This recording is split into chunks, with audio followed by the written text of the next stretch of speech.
Senator from Wyoming. Thank you, Mr. President. Mr. President, I rise today to talk about the failures of Bidenomics and to talk about the devastating impact that Bidenomics has had on American families. Bidenomics. Bidenomics. Bidenomics. Bidenomics. Bidenomics. Bidenomics. Bidenomics. Yeah, it's a big buzzword as the White House looks to burnish public opinion on the economy. His messaging needs to shift away from Bidenomics to really understanding Americans who say we're not feeling this yet. Bidenomics isn't remotely a problem for the GOP. It looks like a success, but of course credit will never be given where credit is due. Last month, we created 187,000 new jobs. We haven't seen an economy like this, and the Biden administration has been more successfully economically interventionist than the New Deal, since the New Deal, for sure. So much for Bidenomics. That's really another name for losernomics. 77% of the American people don't think that Joe Biden can be effective in the next 4 years. And guess what? Bidenomics is working. Hello everyone and welcome to the Modernism Journal. Today we're diving into a hot topic.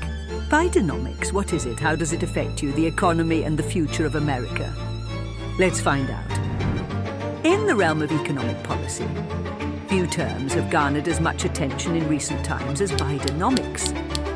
Bidenomics refers to the economic policies and philosophy of US President Joe Biden, a term that encapsulates the approach his administration takes towards managing the US economy, addressing key issues and implementing various policy initiatives. Bidenomics is a play on Reaganomics, which refers to the economic policies implemented by the 40th President of the United States, Ronald Reagan, during his presidency in the 1980s. These policies were based on supply-side economics and laissez-faire principles, and they had several key components. Reagan's strategy was a trickle-down economic agenda designed to benefit businesses through deregulation and tax cuts. The theory was that this would boost corporate profits, and those profits would trickle down to workers and the population at large. So what is exactly Bidenomics?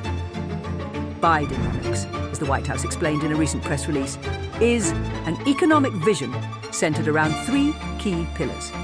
Number one, making smart public investments in America. Number two, empowering and educating workers to grow the middle class. And number three, promoting competition to lower costs and help entrepreneurs and small businesses thrive. Biden has described Bidenomics as an approach that grows the economy from the middle out and the bottom up, with a particular focus on growing the middle class. It's time to build our economy from the bottom up and from the middle out. From the bottom and the middle out. Build the economy from the bottom up and the middle out. From the bottom up and the middle out. You heard me say that 1,000 times. But that's what's happening. We hope you're loving the video so far. If so, we'd really appreciate if you could quickly subscribe to our channel by hitting the subscribe button below. Thanks for tuning in. And now, back to our video.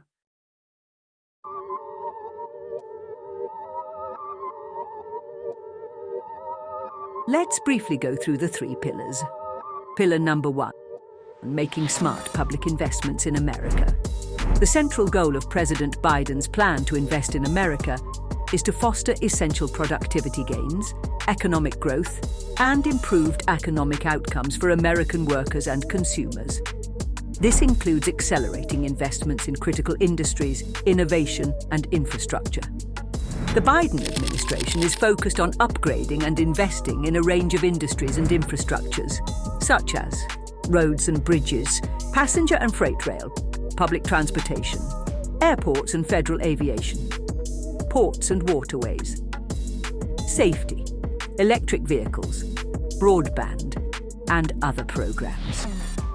This total investment by President Biden comes up to a whopping $754 billion, with a significant portion of funding being allocated to the repair of roads and bridges under Biden's bipartisan infrastructure law. So why is Biden focusing on these 9 projects? White House documents provide the rationale, explaining, in order to recruit workers and build lasting, productive industries, employers must offer high-quality jobs. with strong wages and benefits. These jobs offer pathways to the middle class that do not require 4 years of college. College enrollment has been on the decline since 2010. After increasing for decades, undergraduate college enrollment peaked in 2010 at around 18.1 million students. From there, it declined steadily. In fall 2021, about 15.4 million students were enrolled in college. From 2011 to 2021, it decreased at an average rate of 1.6% a year. And in 2021, it was 14.6%, down from peak enrollment in 2010. In an experimental study conducted by the US Census Bureau, the majority of adults who had household members enrolled in college for the fall 2021 term said that their school plans changed. 16% cancelled all plans to attend. Those whose plans were cancelled cited multiple reasons, but the most popular reason was finances. Income level was correlated to a need to change college plans during the pandemic.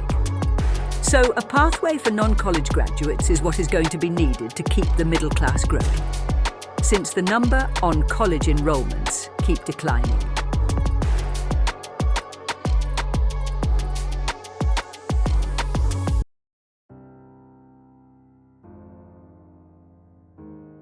The impact of Bidenomics on the economy is a topic of much debate. Proponents argue that these policies will lead to long-term growth and stability, while critics are concerned about the effects of increased government spending and taxation.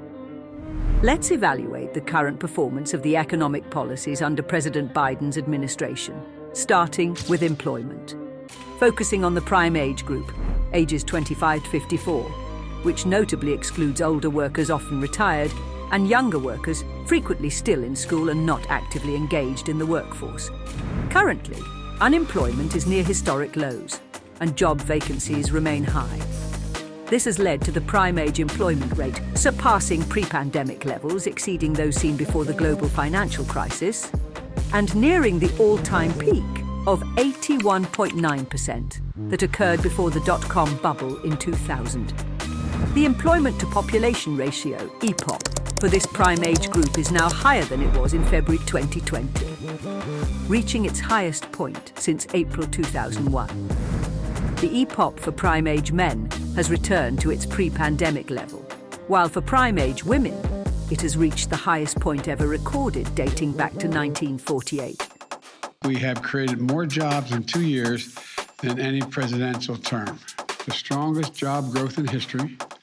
We also learned that the unemployment rate fell to 3.4%. That's the lowest in 54 years. In fact, the last time unemployment rate was that low was May of 1969. This marked improvement in the prime age EPOP serves as a significant indicator of the strength of the current labour market. Since President Biden took office in January 2021, inflation in the United States has generally risen. Inflation has indeed increased every month during Biden's presidency, reaching levels not seen in several decades. A detailed analysis of the inflation rates shows a steep rise from January 2021, when the inflation rate was 1.4%, to June 2022, when it peaked at 9.1%. This level of inflation was considered the highest in 40 years. Since reaching its peak in June 2022, the inflation rate has seen a significant reduction, progressively declining over the months. By the end of 2023, the annual inflation rate had settled at 3.4%, indicating a notable shift in the economic landscape from the previous year's highs. And while inflation has steadily fallen, it's still above the Fed's 2% target. 2% is and will remain our inflation target. For the general public, for those working families of people, why 2%? Why is getting it to 2% so important? So that has become the globally agreed, essentially all major central banks target 2% inflation in one form or another. We understand the hardship that high inflation is causing, and we remain strongly committed to bringing inflation back down to our 2% goal. It's important to note that while inflation has increased under President Biden's administration, the rise in inflation began before his tenure, under President Trump, the 45th President of the United States. Economic factors, including pandemic-related disruptions and policy decisions, contribute to these inflation trends. But the American people feel different and feel Bidenomics isn't working. On the negative side, wages has seen slow growth and they've been offset by rising prices. The Republicans have blamed the White House's economic policies for soaring consumer prices. This situation has led the broader American public to express concerns over the excessive cost of living. So the real story here is that on issue after issue, every aspect of the economy, things have gotten more expensive. Americans are paying the price for failed Bidenomics. Since Joe Biden became president, prices have increased by 17.38%. And so when you talk to actual people and you ask them why they're so angry about the economy, they're angry because prices are so much higher than they used to be.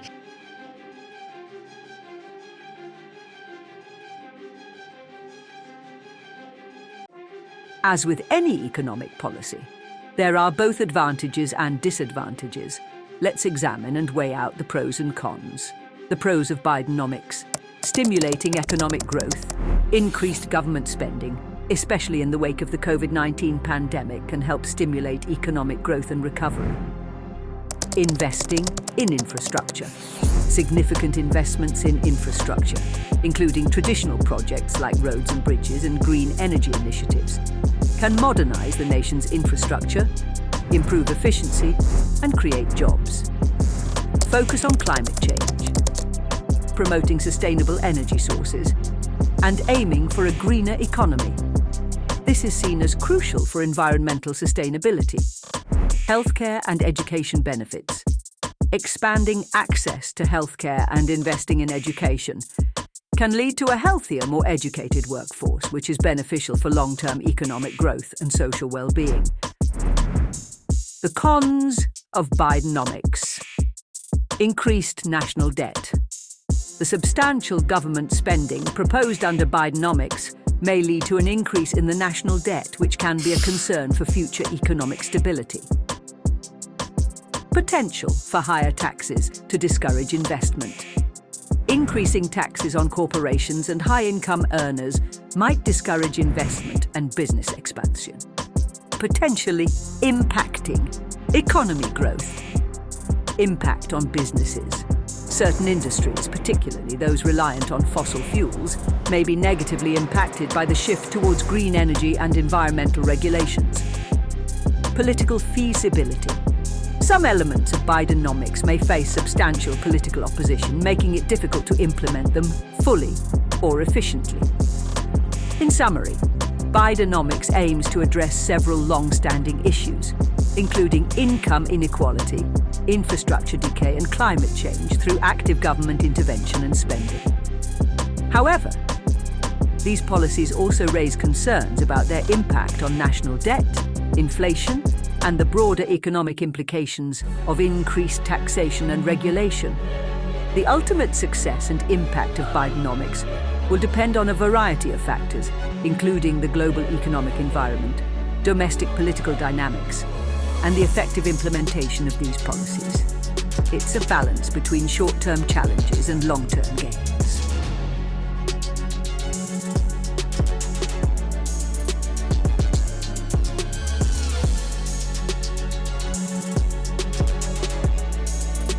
As we wrap up our discussion on the impact of Bidenomics, one question remains at the forefront of our minds.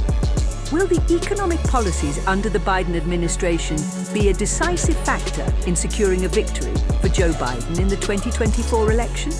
With a focus on rebuilding the middle class, investing in infrastructure, and promoting sustainable energy, these policies have certainly sparked debate across the political spectrum. But as the election draws nearer, the effectiveness of these strategies in boosting the economy and winning over voters remains to be seen. Will Bidenomics resonate with the American electorate, or will it be a point of contention? Only time will tell, but one thing is certain. The economic agenda will play a pivotal role in shaping the narrative of the 2024 presidential campaign. Don't forget to like, subscribe, and share your thoughts in the comments below.